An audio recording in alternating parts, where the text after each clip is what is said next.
শুনিছা? মই মায়ে কৈছোঁ। শুনা, জীৱন এটা ঠিকনা নহয়, এটা পদবী নহয়, এটা পৰিচয় মাত্ৰ নহয়। জীৱন যিটো আচলতে তোমাৰ কাৰণে সঠিক, সেই জীৱনটো হ'ল সেইখিনি ঠাই, সেইটো অংশ য'ত তুমি নিজৰ হ'ব পাৰা। আমিনো ক'ত নিজৰ হ'বলৈ সুবিধা পাওঁ? আনে শিকোৱা কথাবোৰ আমি আওৰাই যাওঁ, আনে দেখুওৱা বাটেৰে আমি দৌৰি থাকোঁ। নিজৰ পৰা আমি দূৰলৈ গৈ থাকোঁ। ময়ো গৈছিলোঁ। তাৰপিছত মই বুজিছিলোঁ, তাৰপিছত মই মোক বিচাৰি পাইছিলোঁ। নিজক দেখিছোঁ কাৰণে মই তোমাকো বুজি পাওঁ। মই বিচাৰোঁ তোমাৰ এই অস্থিৰতাৰ অন্ত পৰক। তোমাৰ এই যে কিবা বিচাৰি আছা, ঠিক ভালকৈ নাজানা, সঠিককৈ নাজানা কি বিচাৰি আছা, তোমাৰ এই বিচৰাটোৰ অন্ত পৰক। চাৰিওফালে পৃথিৱীখনে ক'ৰবাত অবাস্তৱ আৰু মায়া ছবি এখন দাঙি ধৰা, মোবাইলৰ স্ক্ৰীণত অহা বা চৌপাশে দেখা পৃথিৱীখনে আমাক অভিনয় কৰিবলৈ শিকায়। আমাক এটা প্ৰেছাৰত ৰাখে। আমি সকলোৰে লগত সমানে খোজ দিব বিচাৰোঁ। আৰু এই খোজ দিবলৈ যাওঁতে আমি ভালকৈ উশাহেই ল'ব নোৱাৰোঁ। আমাৰ বুকুখন ক'ৰবাত গধুৰ হৈ থাকে। আমাৰ ভাল নালাগে। জীৱন আচলতে এনে দুখৰ ঠাই, য'ত তোমাৰ আত্মাই শান্তিৰে উশাহ ল'ব পাৰে। ঘৰনো কি কোৱা? আমি যাক ঘৰ বুলি কওঁ, সাধাৰণভাৱে আমি যদি ঘৰ বুলি বুজো, দেৱালেৰে ঘেৰা, বহুত বস্তু বাহিনী থকা, সকলো ধৰণৰ কমফৰ্ট, সকলো ধৰণৰ সুবিধা, সকলো ধৰণৰ আয়োজন থকা এখন ঘৰ, য'ত আমি দুৱাৰখনেৰে যেতিয়া সোমাই যাওঁ, আমি আচবাববোৰৰ মাজলৈ সোমাই যাওঁ, আমি দেৱালৰ ভিতৰলৈ সোমাই যাওঁ। আনক দেখি, আনৰ সৈতে একে হ'বৰ চেষ্টা কৰি গোটাই গোটাই আনি আমি ঘৰখনত থৈছোঁ। সেইবোৰৰ মাজত যেতিয়া আমি সোমাওঁ, তেতিয়া ক'ব নোৱাৰাকৈ নিসংগতাই আমাক ক'ৰবাত বেৰি ধৰে। তোমাৰো ধৰিছে নিশ্চয়। তুমিওতো বহুত ক'ব নোৱাৰাকৈ এই ধৰণৰ আচবাব গোটাইছা, যিবোৰ তোমাৰ প্ৰয়োজন নাই। অকণমান থমকি ৰোৱা আৰু ভাবা, যিটো তোমাৰ জীৱন, যি জীৱনটো তোমাৰ নিজৰ ঘৰ, সেই ঘৰটো কেনে হোৱা উচিত? যেতিয়ালৈকে ঘৰটো নিজৰ দৰে নহয়, তোমাৰ নিজৰ দৰে নহয়, তেতিয়ালৈকে তাতে গৈ নিজকে সম্পূৰ্ণ মিহলাই দিব নোৱাৰা।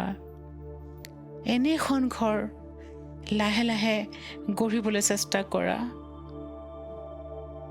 যিখন ঘৰত এনে এজন মানুহ আছে, যাৰ ওচৰত তুমি নীৰৱ হৈ থাকিব পাৰা, য'ত তুমি কাকো একো প্ৰমাণ কৰিব নালাগে, একো প্ৰুফ কৰিব নালাগে তুমি। কাৰণ আমি বাৰে বাৰে নিজক প্ৰুফ কৰিব বিচাৰোঁ। আমি নীৰৱে থাকিবলৈ সুবিধা নাপাওঁ।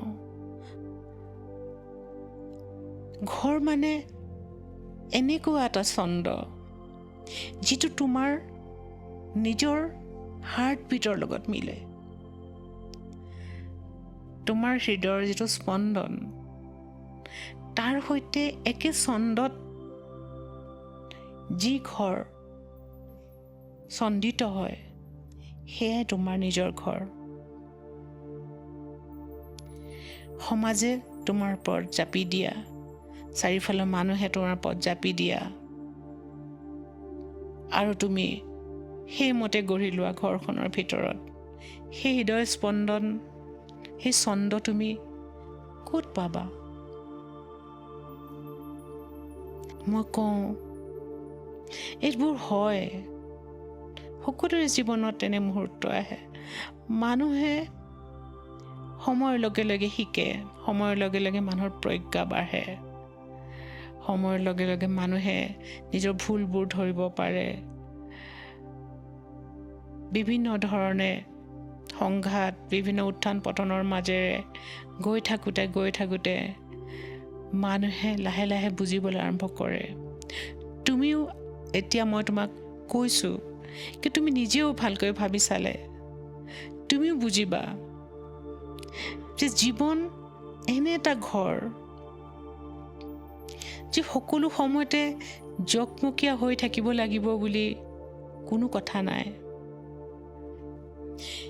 সেই ঘৰখন হয়তো অকণমান অনুজ্জ্বল হ'ব, বাহিৰৰ পৃথিৱীখনে বিচৰাতকৈ অলপ অনুজ্জ্বল। বাহিৰৰ পৃথিৱীখনে যিটো গতিত গৈ আছে তাতকৈ হয়তো অলপ ধীৰ, অলপ শ্ল'। বাহিৰত যি কোলাহল আছে তাতকৈ অলপ শান্ত, তাতকৈ অলপ নীৰৱ, কিন্তু সঁচা। তাত কোনো কৃত্ৰিমতা নাই, তাত কোনো অলাগতিয়াল একো নাথাকে যিবোৰ তোমাক নালাগে, যিবোৰ তোমাৰ নহয়, তোমাৰ বাবে নহয়। বাহিৰৰ মানুহে তোমাৰ ঘৰখন যদি অনুজ্জ্বলো দেখে, তেওঁলোকে যদি ভাবে যে তেওঁ সফল হ'ব নোৱাৰিলে, আমি বহুত সফল হৈছোঁ, মানুহে কি ভাবিলে কি আহে যায়। তুমি য'ত নিৰাপদ অনুভৱ কৰিবা, যিটো জীৱনত তুমি শান্তি পাবা, যিটো জীৱনে তোমাক এটা পবিত্ৰ আনন্দ উপহাৰ দিব, সেইটো তোমাক লাগিব নে বাহিৰৰ চাৰিওফালৰ মানুহৰ দৰে তেওঁলোকে জাপি দিয়া সত্যবোৰৰ লগত মিলিবলৈ গৈ যি হাত চাপৰি তুমি লাভ কৰিবা, যি প্ৰশংসা তুমি লাভ কৰিবা, সেই অৰ্থহীন প্ৰশংসা ইয়াতকৈ জানো বেছি ডাঙৰ?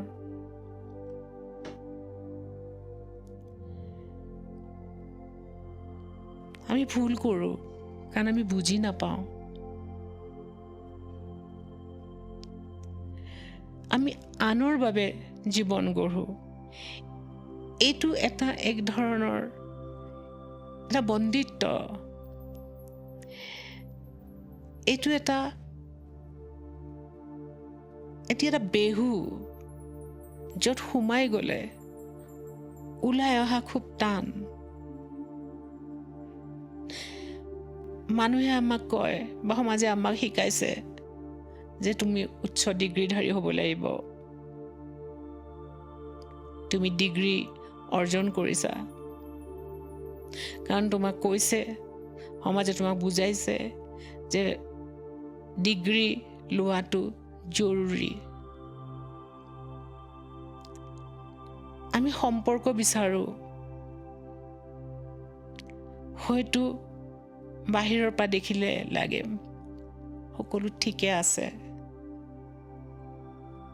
সকলো ফালৰ পৰা সম্পূৰ্ণ, সকলো ফালৰ পৰা সুখী, কিন্তু ভিতৰত ক'ৰবাত শূন্যতা আছে, ক'ৰবাত সংযোগহীনতা আছে, এই যে আমি স্ক্ৰল কৰিলে যি জীৱনবোৰ দেখোঁ, সেই জীৱনবোৰ যিসকলে দেখুৱায় তেওঁলোকে কিন্তু নিজৰ জীৱনত থকা শূন্যতা, নিজৰ জীৱনৰ যন্ত্ৰণা, নিজৰ জীৱনৰ জটিলতা, নিজৰ জীৱনৰ যি আছে, যি আনক দেখুৱালে অসফল হোৱা যেন লাগিব, সেইবোৰ তেওঁলোকে আঁৰ কৰি থয়।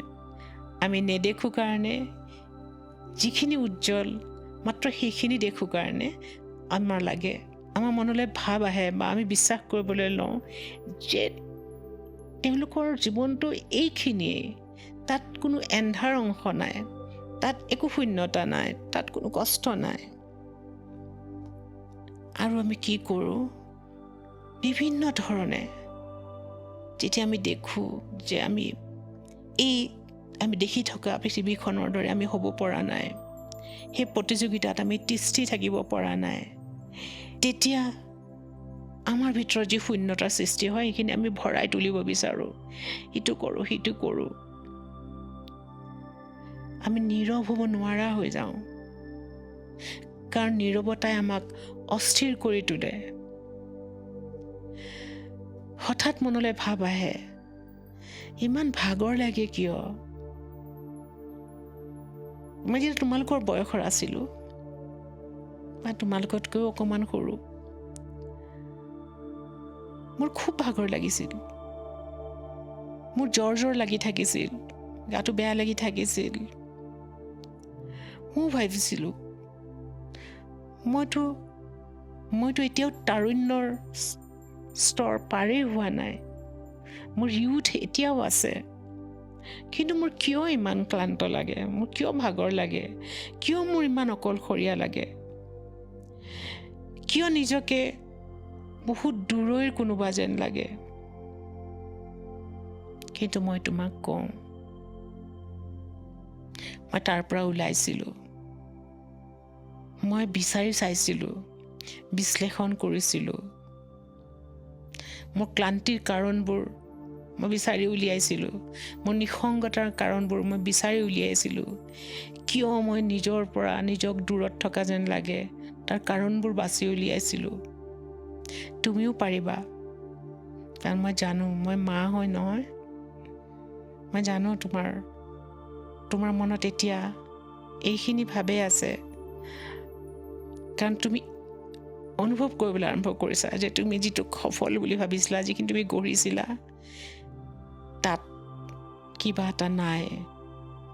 আৰু সেই কিবা এটাটোৱে এই নিজৰ ঘৰটো, নিজৰ দৰে জীৱনটো, য'ত তুমি শান্তিৰে সহজভাৱে উশাহ ল'ব পাৰিবা, য'ত তুমি কোনো মুখা পিন্ধি থাকিব নালাগে, আনক কোনো ধৰণৰ জবাব দিব নালাগে, আনক কোনো ধৰণৰ কথা দেখুৱাব নালাগে। এই আন শব্দটোৱে আমাৰ জীৱনক বহুত জটিল কৰি তোলে। কেতিয়াবা আমাৰ পথ ভুল কৰায়, আমি কোনপিনে গৈ আছোঁ ধৰিব নোৱাৰা হৈ যাওঁ, কাৰণ আনে কি ভাবিব, আনে কেনেকৈ দেখিব, আনে কেনেকৈ বুজিব, আনে প্ৰশংসা কৰিবনে নাই, আনে মূৰ তুলি চাবনে নাই, আনে মোক শ্ৰদ্ধা কৰিব নাই। এই যে প্ৰশ্নবোৰ, এই প্ৰশ্নবোৰে একোটা বন্দিত্ব, এই প্ৰশ্নবোৰে যেতিয়া আমাক বেৰি ধৰে, তেতিয়া আমি নিজৰ বাট পাহৰি যাওঁ। সেইকাৰণে প্ৰথমতে তুমি যদি ইয়াৰ পৰা ওলাই আহিব বিচাৰা, প্ৰথমতে তুমি ঠিক কৰি লোৱা, আৰু মই জানো তুমি পাৰিবা, তুমি ঠিক কৰি লোৱা, তুমি নিজৰ সেই ঠাইডোখৰ গঢ়িবা, তুমি সেই ঘৰখন গঢ়িবা তোমাৰ দৰে,